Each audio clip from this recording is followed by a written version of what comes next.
লূত আলাইহিস সালামের কওমের মধ্যে যে পাপ কাজটি ছিল, অর্থাৎ তারা যে সমকামিতা করতো, তোমরা যদি কাউকে এই সমকামিতা করতে দেখো এবং এই অবস্থায় যদি কেউ ধরা পড়ে, তাহলে ফাকতুলুল ফাইলা ওয়াল মাফউলা বিহ, যেই পাপ কাজ করছে তাকেও তোমরা হত্যা করো, যার সাথে করা হচ্ছে তাকেও তোমরা হত্যা করো। এটা হচ্ছে আল্লাহ রাসূল সাল্লাল্লাহু আলাইহি ওয়াসাল্লামের নির্দেশনা। এক্ষেত্রে একটা জিনিস জেনে রাখা ভালো, হত্যা করার এই যে গাইডলাইন, এটা হচ্ছে ইসলামিক স্টেট করবে, স্টেট বা গভর্নমেন্ট করবে। আমিরের পক্ষ থেকে নির্দেশনা জারি হবে।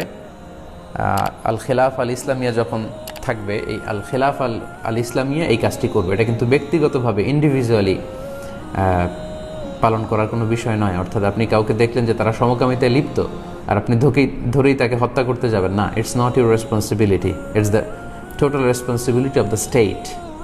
Government will do this punishment. রাষ্ট্র এই শাস্তিটা দিবে। আল খিলাফ আল ইসলামিয়া যদি আমরা কখনো এস্টাবলিশ করতে পারি, তখন এই আল খিলাফ আল ইসলামিয়ার উদ্যোগে এই শাস্তি দেয়া হবে। আলহামদুলিল্লাহ, ইতিমধ্যে প্রায় ২৮,০০০ দিনী ভাই এবং বোনেরা আমাদের এই লাইভটি শুনছেন। তার মানে অনেক বিশাল সংখ্যক লোকজন আপনারা শুনছেন। আমি আপনাদেরকে লাইভের মাঝখানে আবারও অনুরোধ করি যে কমেন্টস করা এবং লাইক দেওয়ার চেয়ে আজকের লাইভটি শেয়ার করে দেওয়াটা হবে খুব বেশি গুরুত্বপূর্ণ। তাই আমি আপনাদেরকে বলে রাখছি যে আপনারা অবশ্যই লাইভটি শেয়ার করবেন, যাতে সবাই এই আলোচনাটি থেকে উপকৃত হতে পারে।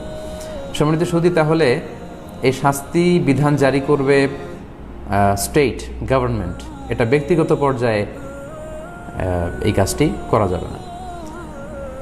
তাহলে আমরা বুঝতে পারলাম যে ইসলামী শরিয়ার আলোকে এই সমকামিতা একটি মারাত্মক শাস্তিযোগ্য অপরাধ। শুধুমাত্র অপরাধ বললে ভুল হবে, এটি ভয়ঙ্কর একটি শাস্তিযোগ্য অপরাধ এবং এর শাস্তি হচ্ছে মৃত্যুদণ্ড। মেজরিটি অফ দ্য স্কলার্স, যদিও ইসলামিক জুরিস্টদের মধ্যে এ ব্যাপারে মতভেদ আছে, কিন্তু মেজরিটি অফ দ্য স্কলার্স মত পোষণ করেছেন যে এই সমকামিতার শাস্তি হচ্ছে ডেথ পেনাল্টি, মৃত্যুদণ্ড। কিভাবে এই মৃত্যুদণ্ড কার্যকর হবে এ নিয়ে স্কলারদের মধ্যে মতভেদ আছে। কেউ কেউ বলেছেন যে তলোয়ারের আঘাতে তাকে হত্যা করবে ইসলামিক স্টেট। কেউ বলেছেন যে না, কোনো দেয়াল বা প্রাচীরের সামনে তাকে নিয়ে দেয়াল তার উপর ফেলে দিয়ে তার মৃত্যুদণ্ড কার্যকর হবে। কোনো কোনো স্কলার্সরা বলেছেন, মানে ক্লাসিক্যাল স্কলাররা, বিশেষ করে সাহাবা এবং তাবিনদের মধ্যে ব্যাপারে মতভেদ ছিল। কেউ কেউ বলেছেন যে না, যে এলাকায় এই কাজ হবে সে এলাকার সবচাইতে উঁচু বিল্ডিংয়ের একেবারে টপ ফ্লোরে তাকে নিয়ে সেখান থেকে ধাক্কা মেরে নিচে ফেলে দিয়ে তার মৃত্যুদণ্ড কার্যকর করা হবে, যাতে সবাই এটা দেখে সাবধান এবং সচেতন থাকতে পারে।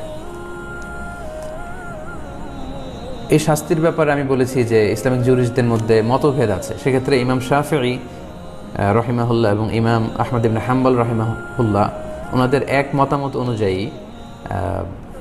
ব্যভিচার বা জিনা করলে যে শাস্তি, সমকামিতারও একই শাস্তি। অর্থাৎ আমরা ব্যভিচারের শাস্তির ব্যাপারে জানি যে কেউ যদি অ্যাডাল্ট্রি সাথে জড়িত হয়, তাহলে সেক্ষেত্রে বিবাহিত লোক যদি এ কাজ করে, তাহলে ইসলামিক স্টেট তাকে মৃত্যুদণ্ড দিবে, স্টোনিং করে, পাথর মেরে। যদিও সৌদিতে এখন হেড অফ করে শিরোচ্ছেদ করা হয়। আর যদি অবিবাহিত কেউ এ কাজ করে থাকে, তাহলে 100টা বেত্রাঘাত তাকে করা হবে, এটা আমরা জানি। তবে ইমাম আল আদম আবু হানিফা রহিমাহুল্লাহ, উনি এই ব্যাপারে একটু দ্বিমত পোষণ করেছেন। উনি বলেছেন যে না, মৃত্যুদণ্ড হবে না, এক্ষেত্রে লঘুদণ্ড হবে, যেটাকে আরবিতে বলে তাজির। ইমাম আবু হানিফা এক্ষেত্রে শুধু মতামত পেশ করেছেন যে না, যারা সমকামিতার এ পাপে অপরাধী হিসেবে স্বীকৃত হবে তাদেরকে লঘুদণ্ড দিতে হবে, মৃত্যুদণ্ড নয়। আমরা যদি আমাদের বাংলাদেশের আইনের দিকে খেয়াল করি, তাহলে দেখব বাংলাদেশেও কিন্তু এই সমকামিতাকে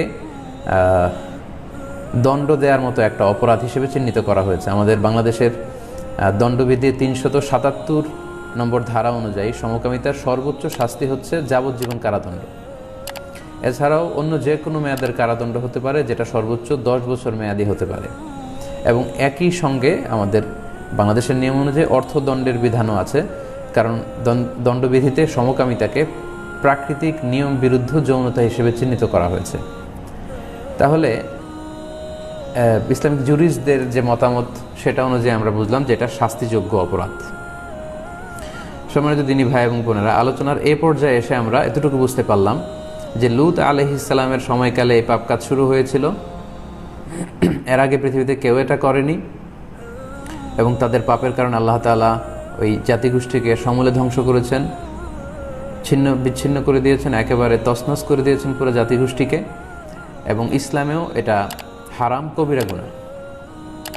এই সমকামিতা বা হোমোসেক্সুয়ালিটি বা লেওয়াতা, এটা যে কবিরা গুনাহ, এ নিয়ে ইসলামিক স্কলারদের মধ্যে কোনো মতবিরোধ নেই। এবং এটা যে সর্বসম্মতিক্রমে হারাম, সকলের মতে এটা হারাম, এ নিয়ে কোনো মতবিরোধ নেই। এবং এটা যে শাস্তিযোগ্য অপরাধ, এটা নিয়েও কোনো মতবিরোধ নেই। তবে শাস্তিটা কি হবে, এটা নিয়ে মতবিরোধ আছে। তাহলে আমরা বুঝতে পারলাম, এই যে বাংলাদেশে ইদানিং বলা হচ্ছে যে সমকামিতাকে কেউ প্রমোট করতে চায়, এটাকে এস্টাবলিশ করতে চায়, তাহলে এই সমকামিতার ব্যাপারে ইসলামী দৃষ্টিকোণটা আমরা সুস্পষ্টভাবে বুঝতে পারলাম যে এটা স্পষ্টভাবে আল্লাহ তাআলা হারাম ঘোষণা করেছেন। কারণ এটাকে ফাহিশা, অশ্লীল কাজ বলে কোরআনে ঘোষণা দেওয়া হয়েছে। এটা অনেক বড় ধরনের একটি কবিরা গুনাহ এবং এটি ইসলামী শরিয়ার দৃষ্টিকোণ থেকে শাস্তিযোগ্য একটি অপরাধ।